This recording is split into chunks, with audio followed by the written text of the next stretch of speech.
श्री मां शारदा देवी के जीवन की कुछ घटनाओं का संकलन। ठाकुर का विरह भूलने के लिए श्री मां 1 वर्ष तीर्थों का भ्रमण करती रही। साथ में थी गोलाब मां, लक्ष्मी दीदी, मास्टर महाशय की पत्नी एवं स्वामी योगानंद जी, अभेदानंद जी तथा अद्भुतानंद जी। विभिन्न तीर्थों में भ्रमण के दौरान बार बार ठाकुर का दर्शन पाकर श्री मां का मन कुछ शांत हुआ। इसके बाद वापस लौटकर कामारपुकुर में भी श्री मां को ठाकुर का दर्शन हुआ। एक दिन देखा सामने के रास्ते से ठाकुर आ रहे हैं और उनके पीछे पीछे चल रहे हैं नरेंद्र, बाबूराम, राखाल आदि।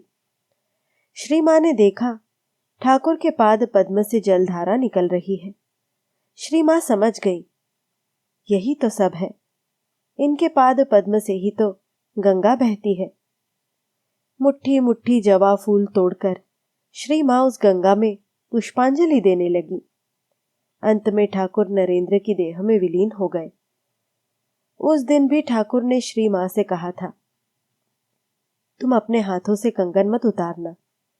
वैष्णव तंत्र जानती हो? वैष्णव तंत्र के अनुसार श्री मां के चिन्मय पति हैं, अतः श्री मां का वैधव्य असंभव था। फिर भी श्री मां को ऐसा लगता मानो वे निसंग है।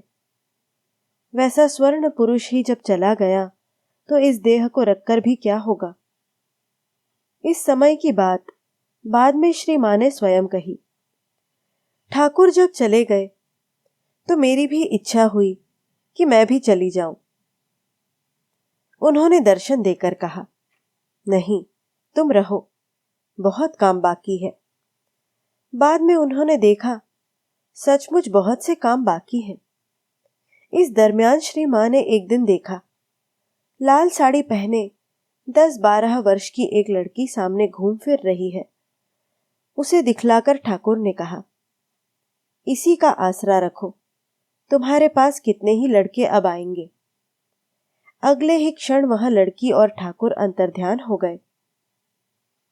इसके कुछ दिन पश्चात श्री मां एक दिन भाइयों के घर में जयराम बाटी में बैठी थी। छोटे भाई अभय की विधवा पत्नी तब बिल्कुल पागल थी। श्री मां ने देखा सुरबाला कुछ गुदड़ी बगल में दबाए अपने ख्याल में चली जा रही है और उसकी शिशु कन्या राधु घुटनों के बल रोते रोते उसके पीछे चली जा रही है। देखकर श्री मां की छाती के भीतर कुछ अजीब सा हुआ।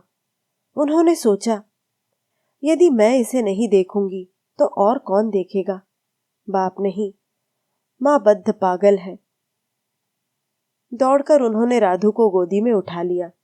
उसी समय ठाकुर दर्शन देकर बोले, यही है वह लड़की, इसी का आसरा रखो, यह योग माया है। इस प्रकार राधु के कारण श्री मां का उचाट मन जगत में लौट आया। उसी के परिणाम स्वरूप दुनिया 33 वर्षों तक श्री मां की ऐसी अपूर्ण मातृलीला को देख पाई, जिसका दृष्टांत दुनिया में दूसरा नहीं। बाद में श्री मां ने स्वयं ही कहा, देखो, सब कहते हैं कि मैं राधु राधु करते ही अस्थिर रहती हूँ। उस पर मेरी बड़ी आसक्ति है। यह आसक्ति न होती तो ठाकुर के देहावसान के बाद यह देह भी न रहती। अपने काम के लिए तो राधी राधी कराकर उन्होंने इस शरीर को रखा है।